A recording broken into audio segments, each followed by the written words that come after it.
Mesdames, Mesdemoiselles et Messieurs, amis de la chaîne 2, bonsoir et merci de préférer nos programmes. Ce soir, nous parlerons de la fécondation in vitro. Cette émission fait suite à celle que nous avions réalisée sur les causes de stérilité. Une émission au cours de laquelle nous n'avions pas insisté sur la réalité de la fécondation in vitro au Bénin. Ce soir, nous parlerons des causes de stérilité qui ne sont solutionnées que par la fécondation in vitro. Nous parlerons du déroulement de la fécondation in vitro, le processus proprement dit, et nous parlerons enfin de la réalité de la fécondation in vitro au Bénin. Nous parlerons de tout ceci avec le docteur Sodji Edouard Tanas. Docteur, bonsoir. Bonsoir, monsieur le journaliste. Voilà, vous êtes gynécologue obstétricien, vous exercez à la polyclinique Saint-Michel, c'est ça? Posam, oui. Posam de Cotonou. Dites-nous, en tant que professionnel, qu'est-ce que c'est la fécondation in vitro? La définition réelle, c'est qu'il s'agit de prendre en compte le fait que l'équipe médicale prélève le sperme et met ça en contact avec l'ovule en dehors de l'organisme, c'est-à-dire in vitro, ou plus précisément dans un laboratoire. Voilà tout simplement la définition de la fécondation in vitro. Mais ceci obéit à des règles très précises. Parce que ce n'est pas aussi simple qu'on peut le dire. J'ai vu le téléspectateur qui a dit on prend un ovule, on met l'autre là-dessus, on met dans le bain-marie et puis voilà, ce n'est pas aussi simple que ça. On aura le temps de détailler le processus dans les détails. Mais quelle est la nuance entre fécondation in vitro et aide médicale à la procréation? Voilà. Et aujourd'hui, la terminologie a évolué. Et la fécondation in vitro, c'est de ça qu'on parlait au début, mais aujourd'hui, on essaie de regrouper dans un ensemble de processus toutes ces techniques médicales qui consistent à intervenir sur l'ovule ou sur le spermatozoïde. Et toutes ces techniques sont regroupées ensemble dans la terminologie assistance médicale à la procréation. C'est ça. Et il y a dans cette technique, il y a l'insémination artificielle, il y a la fécondation in vitro classique, comme on est en train de définir, il y a l'ICSI ou en anglais intracytoplasmic sperm injection, ou plutôt en français injection intracytoplasmique de spermatozoïdes. Et après, il y a le transfert des embryons. C'est tout ça qui est regroupé sous le terme d'assistante médicale à la procréation. Mais fécondation in vitro, c'est qu'on réalise la fécondation en dehors du milieu naturel. D'accord. Voilà, oui. Mais alors, dites-nous, docteur, quelles sont les causes de stérilité? Nous allons cibler les causes de stérilité qui ne sont solutionnées que par la fécondation in vitro. Effectivement, la fécondation in vitro a été conçue initialement pour les femmes. Le gynécologue, quand il est devant une femme qui vient pour raison de stérilité, c'est un terme inapproprié parce que quand on parle de stérilité, c'est que la personne ne peut plus jamais concevoir. Ça s'applique plutôt à des gens qui n'ont pas de testicules ou qui n'ont pas d'ovaires. Voilà. Donc on parlera beaucoup plus d'infécondité ou d'infertilité. Voilà. Donc, depuis que les problèmes ont existé, il y a des femmes qui sont en consultation, qui viennent, et le gynécologue se trouve subitement impuissant parce que à la radio de l'utérus des trompes, les trompes sont bouchées. Il n'y a plus rien à faire. On a essayé dans un premier temps de faire de la plastie tubaire, d'essayer de réouvrir les trompes, mais on a compris que ça ne marche pas. À un moment donné, la science a évolué et a abouti à cette solution. Donc la première des causes, c'est les obstructions des trompes, c'est-à-dire les trompes bouchées. Bon, l'évolution a permis d'aller vers d'autres indications, comme des femmes qui sont là, et pendant des années, quand bien même les trompes ne sont pas bouchées, on ne voit rien comme anomalie, mais la femme ne tombe pas enceinte. Donc, ça devient encore... Il n'y a pas de cause vue. Donc, à ce moment, on lui propose encore la fécondation in vitro. C'est ce que nous appelons la fécondation in vitro test.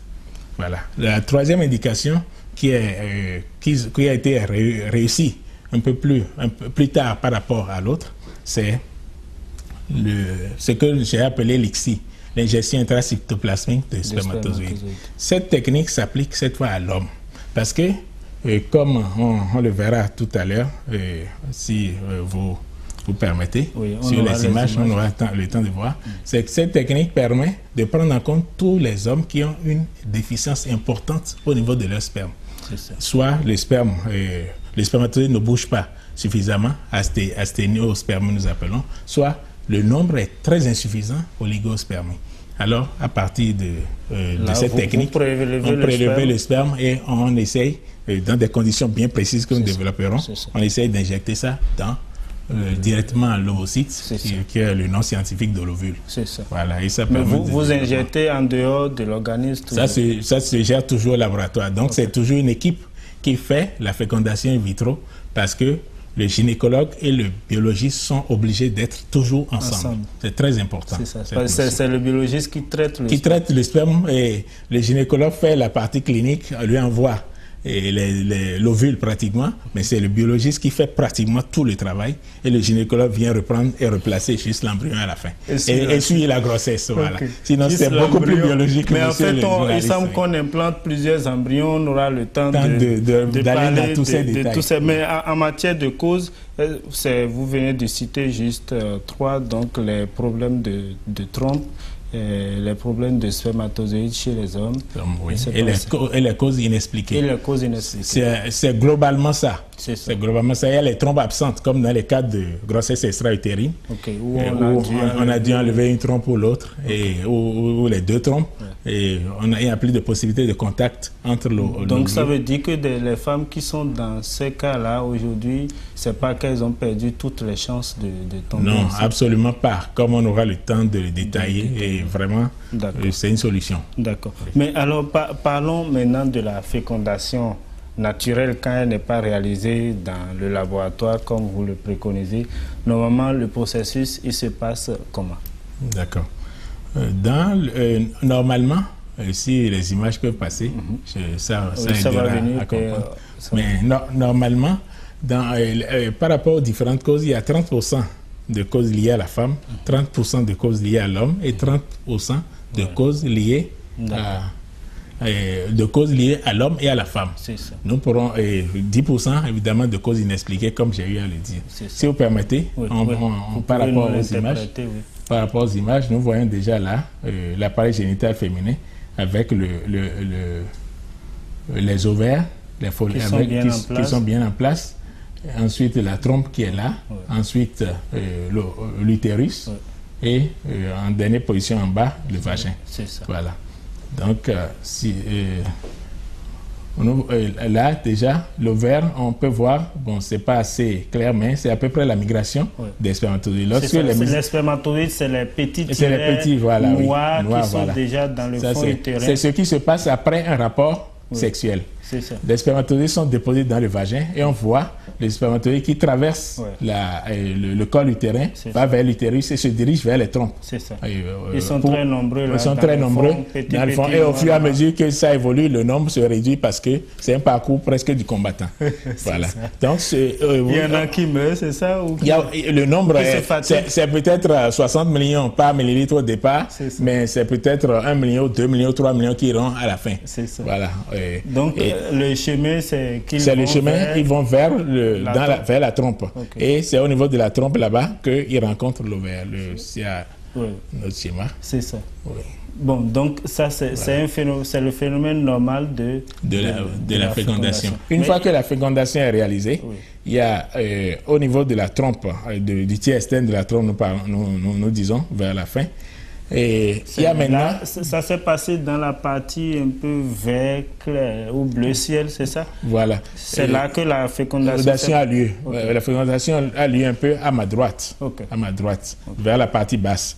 Et maintenant, une fois que la fécondation a lieu, les deux cellules fusionnées se divisent. Et c'est ça que nous appelons embryon. Et ça va progresser vers l'utérus, voilà. C'est ça qu'on voit plusieurs fois. C'est rond qui évolue jusqu'à ce que au niveau de l'utérus, ça va s'incruster dans la muqueuse utérine. Et c'est ça que nous appelons la nidation. Et la grossesse va évoluer. Tout ceci se passe entre 2 et 6 jours.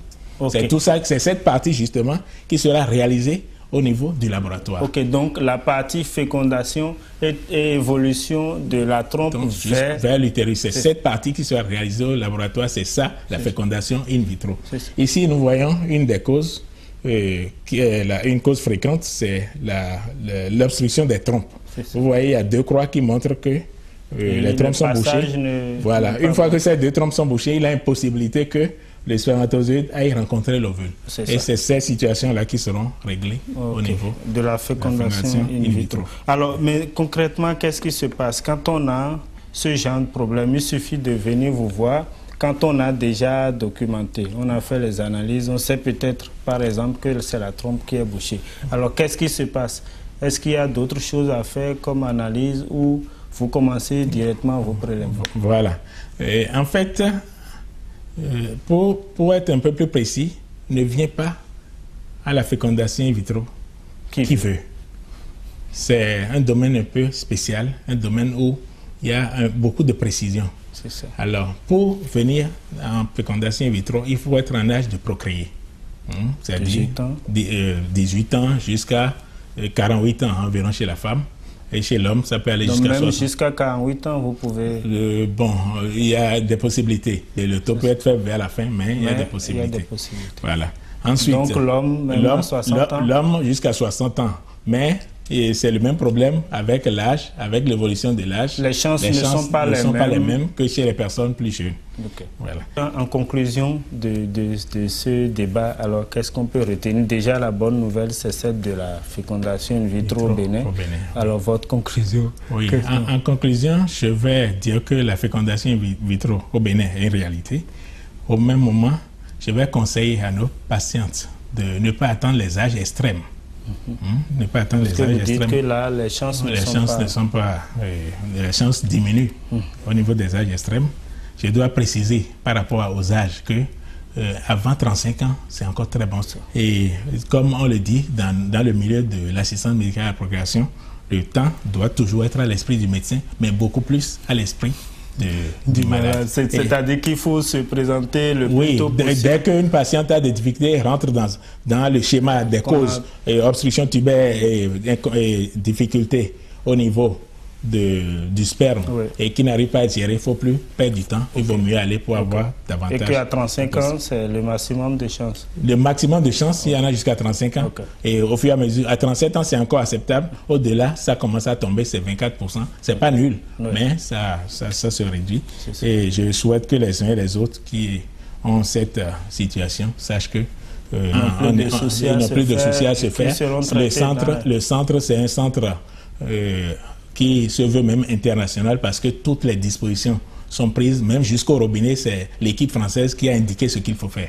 Voilà, donc c'est vraiment la précision. C'est un norme vraiment européen. D'accord, merci docteur. Voilà, merci. Alors, merci docteur. Alors en conclusion, je voudrais demander aux couples qui ont des difficultés pour procréer de jeter un coup d'œil sur ce bébé qui sont leur espoir, parce qu'au Bénin aujourd'hui, tout le monde peut s'en sortir, chacun peut avoir un enfant. Merci de nous avoir suivis et à la prochaine.